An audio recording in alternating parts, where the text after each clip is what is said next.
जी नमस्कार दोस्तों, स्वागत है आप सभी का हमारे YouTube चैनल पर। आज का अपना एक छोटा सा और बहुत ही मोस्ट इम्पोर्टेंट टॉपिक धातु कार्बोनेट की अभिक्रिया अम्ल के साथ, या ऐसे बोल सकते हैं अम्ल की अभिक्रिया धातु कार्बोनेट के साथ करने पर किसका निर्माण होता है और आपकी क्या समीकरण रहेगी या क्या उदाहरण रहेगा, उसके ऊपर हम लोग चर्चा करने वाले हैं।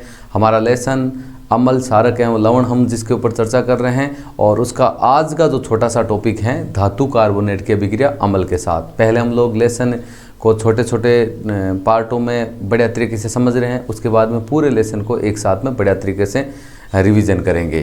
तो आज का अपना टॉपिक आपके सामने दे रखा है, हेडिंग आपके सामने दे रखी है। हम लोग चर्चा करेंगे आपकी धातु कार्बोनेट की अभिक्रिया अम्ल के साथ, या ऐसे बोल सकते हैं अम्ल की अभिक्रिया धातु कार्बोनेट के साथ करने से किसका निर्माण होता है। तो सबसे पहले आपको इसकी भाषा लिखनी है। भाषा दो तरीके से आपके सामने दे रखी है। एक तो इसमें आपकी जो समीकरण रासायनिक अभिक्रिया के रूप में प्रदर्शित कर रही है, कर रखा है आपका कि धातु कार्बोनेट की अभिक्रिया हम लोग अम्ल के साथ करते हैं। आपकी धातु कार्बोनेट की अभिक्रिया हम लोग किसके साथ करते हैं? अम्ल के साथ करते हैं। एक आपका लवण बनता है, एक आपका जल बनता है, और उसके साथ में कार्बन डाइऑक्साइड का निर्माण होता है। इसमें दो अभिकारक आपस में क्रिया करते हैं और तीन उत्पाद आपके बनते हैं। अभिकारक आपके कौन से हो गए? एक तो आपका धातु कार्बोनेट हो गया, दूसरा आपका अम्ल हो गया।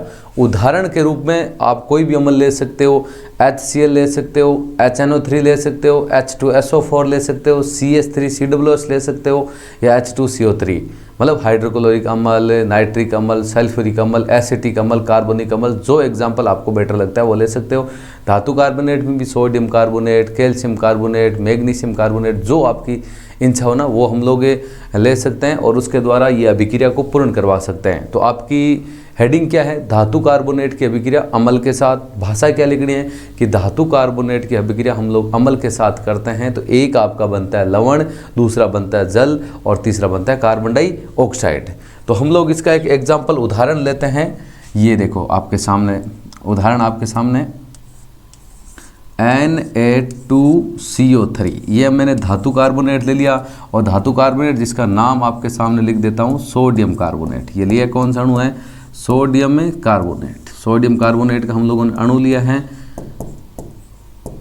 यह यौगिक लिए हैं, जिसकी अभिक्रिया आपको करनी है किसके साथ? अम्ल के साथ। हम लोग इसकी अभिक्रिया किसके साथ कर रहे हैं? अम्ल के साथ कर रहे हैं। अम्ल में कौन सा अम्ल ले लेते हैं? HCl अम्ल, और HCl अम्ल का नाम क्या हो जाएगा आपका? हाइड्रोक्लोरिक अम्ल। क्या नाम हो जाएगा? हाइड्रोक्लोरिक अम्ल।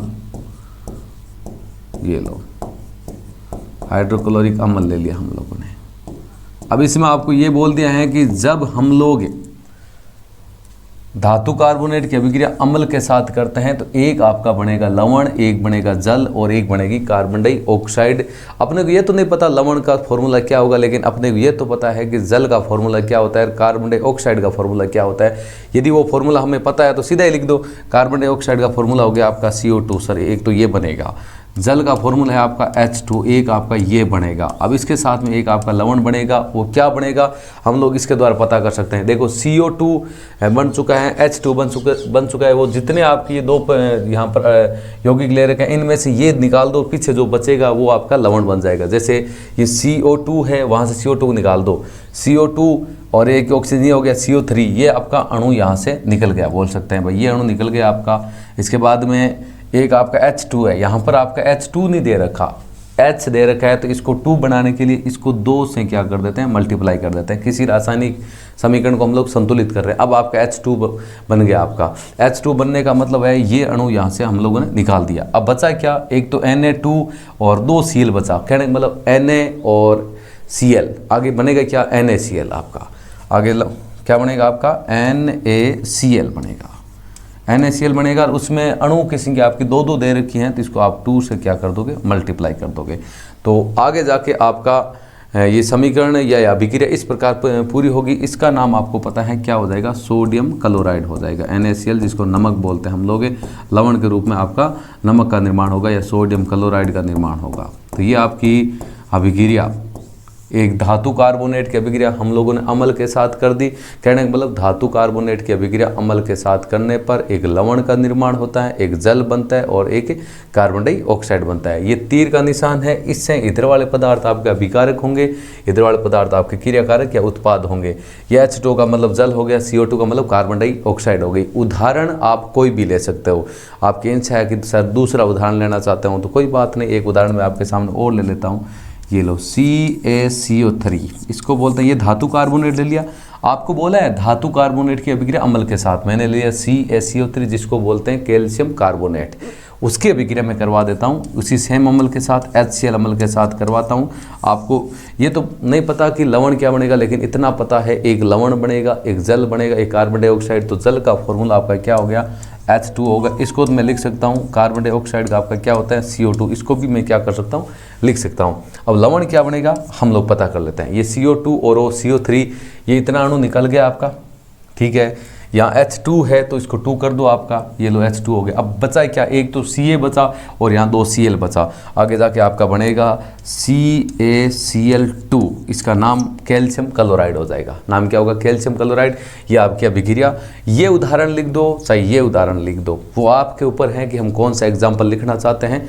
आपका जो टॉपिक है ये भी एग्जाम्पल सही है, ये भी एग्जाम्पल आपका सही है। परिभाषा आपकी ये वाली हो गई कि धातु कार्बोनेट की अभिक्रिया अम्ल के साथ करने पर या अम्ल की अभिक्रिया धातु कार्बोनेट के साथ करने पर एक लवण बनता है, एक जल बनता है, उसके साथ में कार्बन डाइऑक्साइड का निर्माण होता है।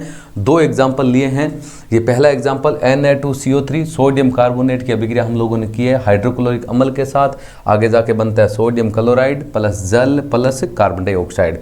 दूसरा उदाहरण लिया हम लोगों ने कैल्शियम कार्बोनेट मतलब धातु कार्बोनेट, उसकी अभिक्रिया हम लोगों ने की इसी अम्ल के साथ HCl के साथ। आगे जाके बनता है CaCl2 लवण के रूप में, कैल्शियम क्लोराइड, जल और कार्बन डाइऑक्साइड। यहाँ पर आप कोई भी अम्ल का उदाहरण ले सकते हैं, कोई भी धातु कार्बोनेट का उदाहरण लेकर लवण बना सकते हैं, जल बना सकते हैं और कार्बन डाइऑक्साइड का उदाहरण दे सकते हैं। तो ये आज का अपना टॉपिक धातु कार्बोनेट की अभिक्रिया अम्ल के साथ या अम्ल की अभिक्रिया धातु कार्बोनेट के साथ। लवण बना दिया, जल बना दिया, कार्बन डाइऑक्साइड बना दी। 2 एग्जाम्पल आपके सामने हो गए। जो एग्जाम्पल आपको बेटर लगे उसको यूज कीजिए। वीडियो अच्छा लगा लाइक ज़रूर कीजिए, शेयर कीजिए और इसके साथ में हमारे YouTube चैनल को सब्सक्राइब कीजिए। Thank you. जय हिंद, जय भारत।